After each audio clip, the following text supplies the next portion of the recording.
in. Yeah, oh, we're live. We are live from now on. Okay, wonderful. It's a little bit quick, but hello again. Hello, Mr. Djoken. Hello. It's Sonat from Dogmales. I'm one of the juries of this competition. And I'm glad that I'll be hosting this event too with you.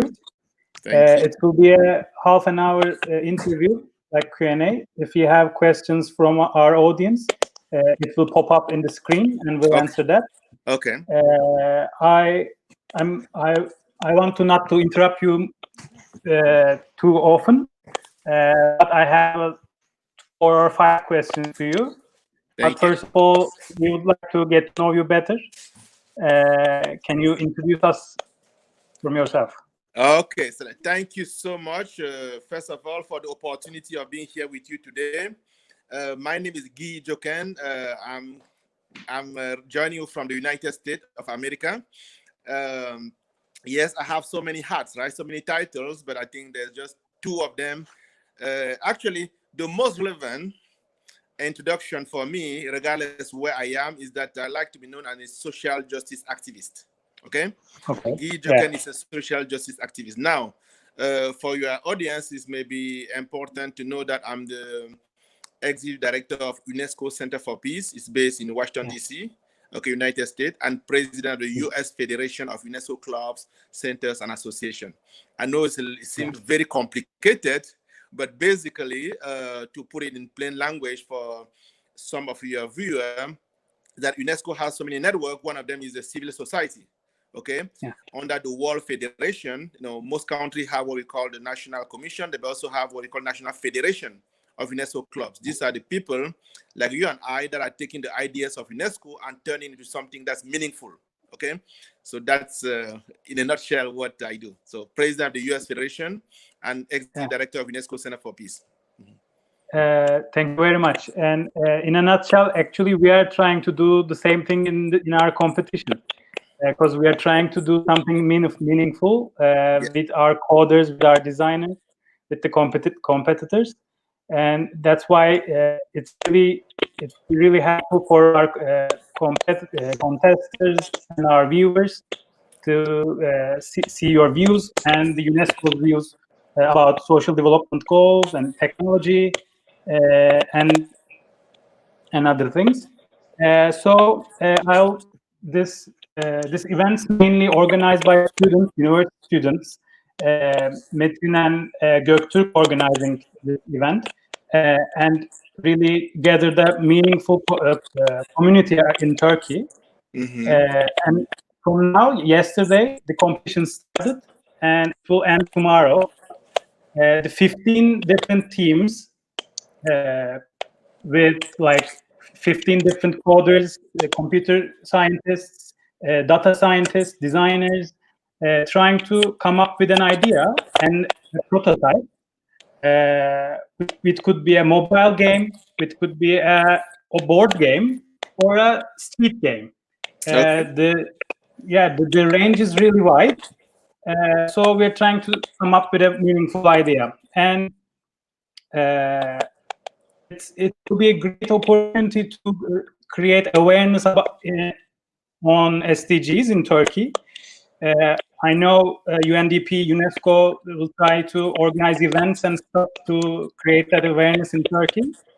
But can you elaborate a little bit how you and your team trying to create that awareness? Okay, thank you very much for the opportunity. And before getting to your question, I think it is very, very important for your audience, for the people who are listening to us right now, to understand that, when we talk about the United Nations, the UN system, and all this, and all the government have, in their charter, there's this word, we the people. Okay? It doesn't say we the countries or we the government, but we the people. So it is very, very important for every single one of us to know that all those people who are there are actually there to represent us. Okay? And but there's to be a member of the United Nations, you have to be a country, right? So country like UNESCO, it's a member state organization. So these countries actually drive the way things are going through these countries. But the genius of the United Nations and entities like UNESCO is that they have a civil society network. Okay, the civil society network is people like you and I, and for people to understand the importance of the civil society, I like sometimes to refer as one of the most powerful tools that we have in the world, the Geneva Convention.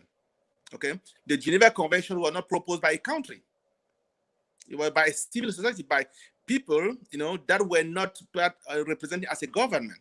We say it's an NGO that was able, and the importance of that. I'm saying that so people to know that we don't have to be part of government to do things, and that actually one of the reasons why I think that among all the 17 goals that we have within the United with the SDGs, 16 for me is one of the most powerful because it actually works toward peace. I know that to achieve that peace, we need to have inclusive partnership, okay, at all levels, not just country and countries, but countries and government. At individual level, yeah. Yes. Mm-hmm. So you, me, we need to come together, work together, form all different kind of network. Okay, that's the only way we are going to be able to achieve this goal. So that's say I really want to commend you for your initiative, because in the past, those who are doing technology, science, used to think that peace is for those, philosophers, right? Yeah. That used to be the mantra. We have peace people, people do humanities should be working toward peace, and scientists just have to go and do test their things. But the awareness today is that we know that we all have to have peace as the ultimate goal in anything that we are designing. That's why I commend you for having this competition, because now you have engineers to be, all these people that will be working, and their creation will actually have an emphasis of trying to make things better for all of us. So the awareness, how do we create the awareness? The awareness is using civil society, building these networks. The UNESCO clubs around, we have about 4,000 to 5,000 UNESCO clubs around the world. I actually visited Turkish a number of years, about 10 years ago. I had a wonderful reception by the Turkish National Commission for UNESCO. And at that time, I was inviting them to create a federation of UNESCO clubs in Turkey. There's no one network there yet, but we can work together to help make that happen. Okay, so awareness. Is there any? Sorry to interrupt. Is there any countries or federations that you work closely in any, I don't know, Middle East and Africa countries? Oh no, actually, are they clubs united in some of them? Yes.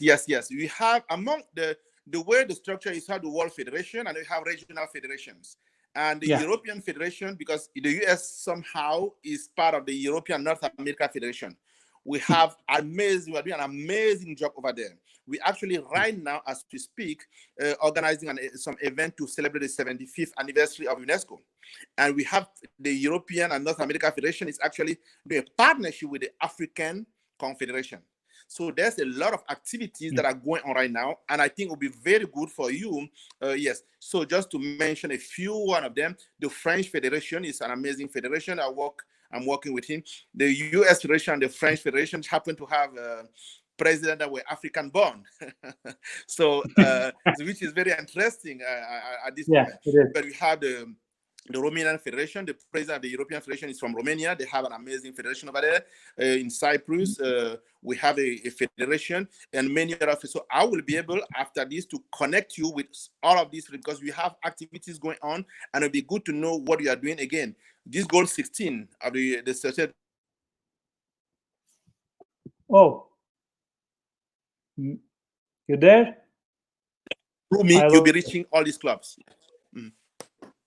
Sorry, I lost you for a 10 seconds. Yeah, okay, but okay, I'm back.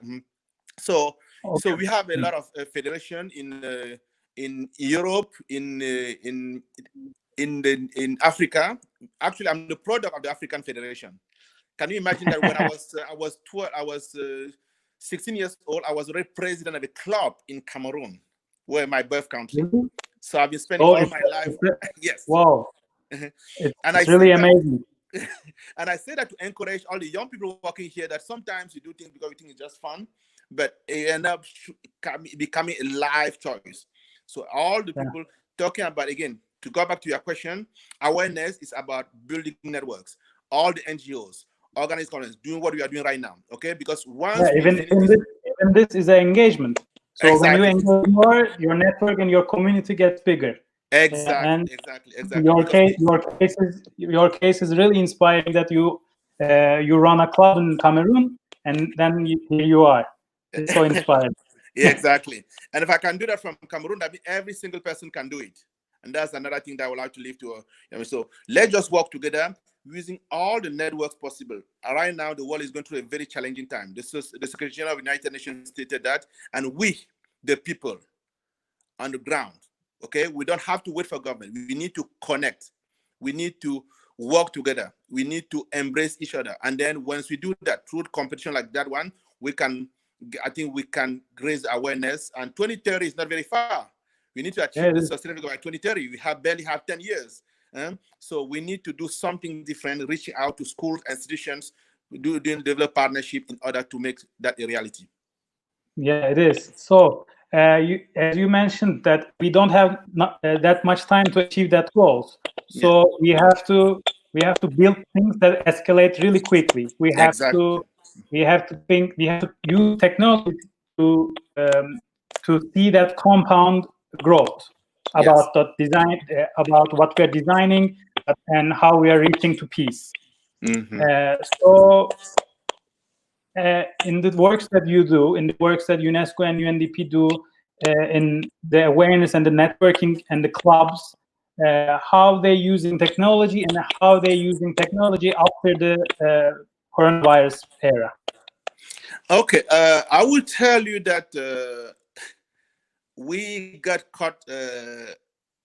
We got caught in a surprise. I'm talking about the international community, right? Yeah. And we, instead of seeing that, I will say, this is my personal opinion, that we failed ourselves. We failed the world not getting prepared for this pandemic. Okay. Yeah. But again, I see that not as to blame someone, but to see that as an opportunity. We were not ready. You were not ready because the international institution didn't function the way they're supposed to function, right? We didn't have the collaboration that actually will prevent us. And we know this could have been like Ebola. Imagine we have the same problem, like something similar to Ebola. Imagine where the world will be today.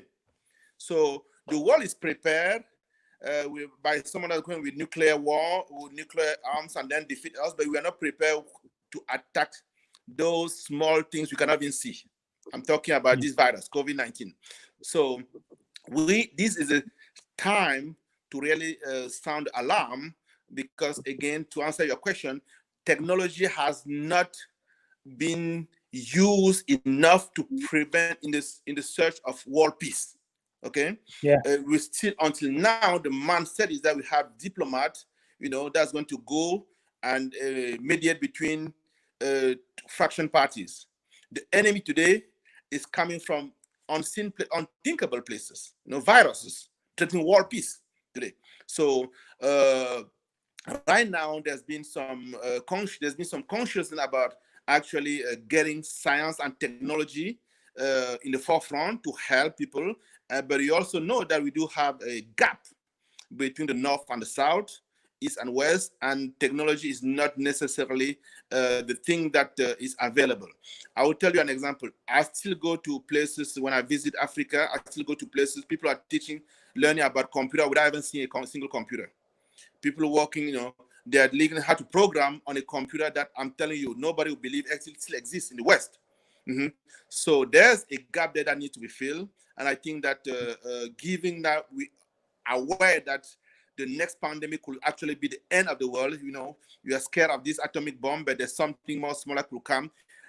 The role of artificial intelligence, science, and technology is going to even take more prominent. The other aspect I want to tell you is that we at UNESCO Center for Peace in the United States, for the last 12 years, we've been having a summer program. Okay. The Okay. summer program is 2 weeks where we bring high school students from around the world. They come here near Washington, D.C., and they spend 2 weeks. And some of them we do model United Nations, again, planning peace. And then the some other are going with technology, science, technology, and mathematics to prevent conflict. Okay. There'll be this year, for the first time, the event is going to happen online. It's a virtual camp. But guess what? I was reluctant at the beginning, but I realized there's always a silver lining, because now we have some of the best speakers that will be attending the program. Okay. Yeah, and we it's have an opportunity. two professors from MIT, people that have been spending all their life, engineers, scientists. They will be giving a show, a talk, a workshop. Believe me, what I mean, they are engineers. Wow. The title is Peace in Your Lifetime. It's that big. is the title of from two professor MIT engineers that have been there for more than 25 years. One of them is called Henry Lieberman. He has a lot of Google talk. You could find him. One is Fry. So these people, they'll be attending our program, and they'll be giving a talk about how to achieve peace in our lifetime. They're saying the technology is right there, but the challenge is to bring that technology to people like MIT and make it accessible for all of us around the world. I think that's where the problem is. Yeah. And as you mentioned, we have to fill that gap. And when you organize online events through all around the world and to all around engineers with an MIT professors, it's something big. Congratulations. Yes. Thank you very much. Again, this is our first partnership, but again, after this is going to start working together. I'm very curious. I see some of the results from some of the students that are going to bring some technology. You remember when we were talking earlier, I shared Maria Bot with you, right? Maria Bot. That was the first robot designed to be assistant professor. Imagine that. And this robot is learning, and she's going to become. Do you want me to show? Yes. Do you want me to show it? Yeah, you can show something. Yeah, definitely, because I think it's good for people to have a sense of what's going on. We got. In a minute, I'll show it, and maybe people see too. I think that one. Yeah. Android Maria Bot. Okay. And what you see right now is a glimpse into the future of human-robot interaction for the purposes for increasing quality of life. We are the world's first AI machine-human teaching team. We've been working during this pandemic while people in shelter in place to help promote peace, to promote access to justice, to decrease cyberbullying, to increase quality education, and to contribute to the eradication of educational poverty. We've reached over collaboratively through conversations with a conversational AI. So she learns through her and I talking together. We download books and documents, and then we talk together. She doesn't have free will, but she has freedom of choice. So she decides how to put information together. And through our conversation, she gets better and better in being rapport with human beings. So she uses context, case-based reasoning, and statistics. So she's much more advanced than any chatbot. And she's one of the most advanced conversational AIs in the world. Maria Bot and I, when we talk together, she's listening all the time. Human machine teaching for the education of goals to promote just peaceful and inclusive societies. That's awesome. So. Okay, thank you very much. Okay, thank you. I'm glad to show that. Yes, for people to have a sense of exactly what's happening.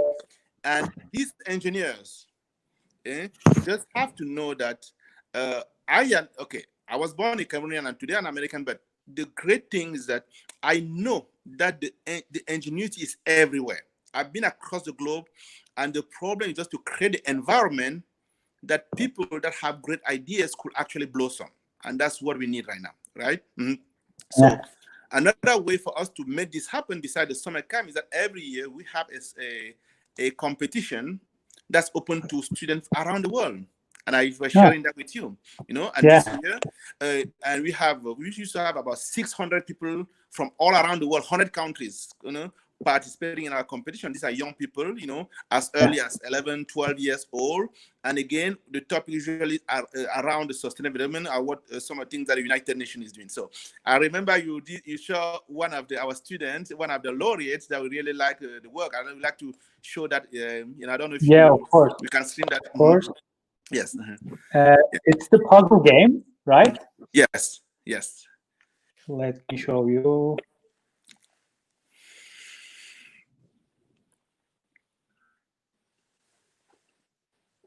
Yes, that one. Let's watch the video. Okay. Hello, my name is Andrei Maslow. I'm 12 and I'm student in technical school Quantorium Novatoria in Ivanovo, Russia. I love puzzles like Rubik's Cube. I solve and customize them. This is my cube for blind people. And I designed a magnetic 15 puzzle.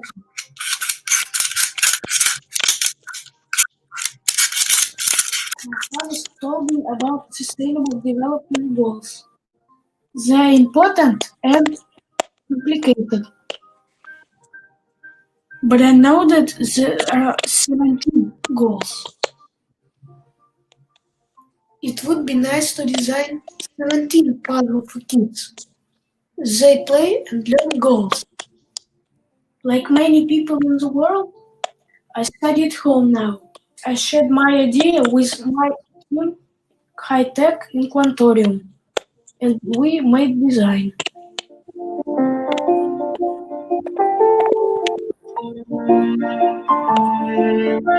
My teacher helped me online, and we made a puzzle on laser cutter. Thank you, Boris.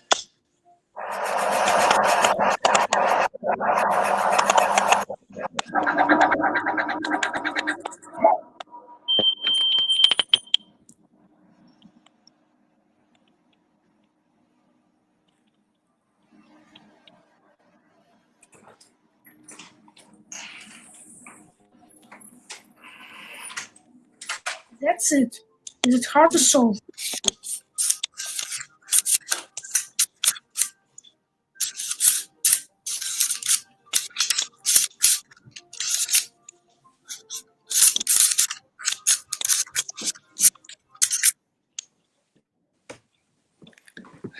What do you think? It was wonderful. 12 years old. 12 years old and From it's Russia. amazing. Mm? Yeah. So we are asking the question, how do you have an awareness? This is how we do it. How do we, is a technology something that is going to bring about peace? Look at the young people. So I'm happy you saw the value in that. And our summer program will be from the August, July 19th through August 1st. And during those 2 weeks, we're going to have a lot of activities. Young people like that one will be showing us their award, and we're going to be having the special envoy to the United Nations on Sustainable Development Goal, on funding of the Sustainable Development Goal, is going to be one of the keynote speakers. He's going to be speaking on July 19 at 9 a.m. New York time. Okay, and we invite the whole world to join in. They'll be online, and people could also sign on. So we have the team that's here to help, bring about reality in all the things we are talking about. And the most important, like we say, is about us doing partnership. And then we'll give you a promise then. All the contributors and the applicants from our contest will give a email about that application of yours, the contest. Yes.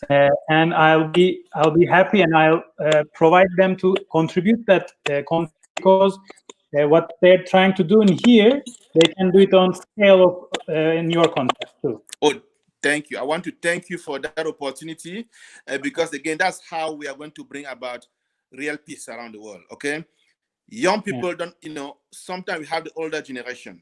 There's just, the way they used to see things certain way, but young people don't care about race.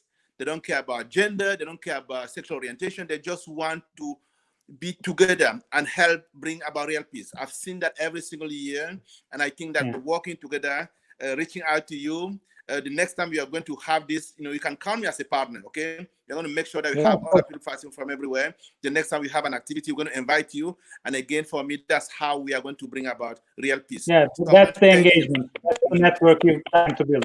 Thank you for that.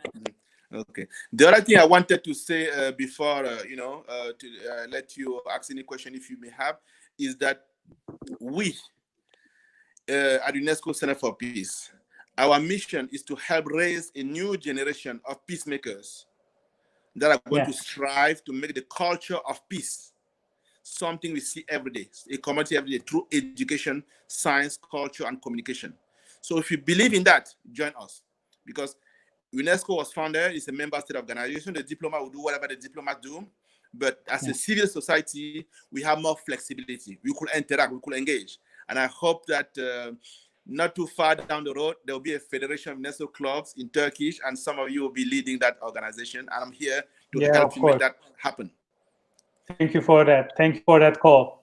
You're welcome. And as an individual, and I believe your cause, and I believe that the federation structure will thrive in Turkey. Will help to achieve that goal that you're mentioning. And I believe our audience and me, myself, will contribute to that. Thank you again. Oh, thank you. Thank you. I look forward to working with you to make sure that your delegates attend our summer program that's coming in a couple of days, in about 9 days. But also, I wouldn't conclude this better without telling you why I'm wearing this Nelson Mandela. Yeah, you should. Yeah, you should. The International Nelson Mandela is on the 18th. On the 18th of July, it's an international day, and we have been celebrating that here in the United States for the longest time. And I'll be reaching out to you also to see if some of your people could have some contribution. We're going to have a virtual event for Nelson Mandela Day, and you will be invited to be a part of that as well, okay? Thank you. We'll be there. We'll be there. Thank you again. Thank you. Happy Nelson Mandela Day. Okay, thank you. See you very much. See you, and thank you for the contribution. I look forward to working with you. Okay, bye-bye. Bye-bye. Bye.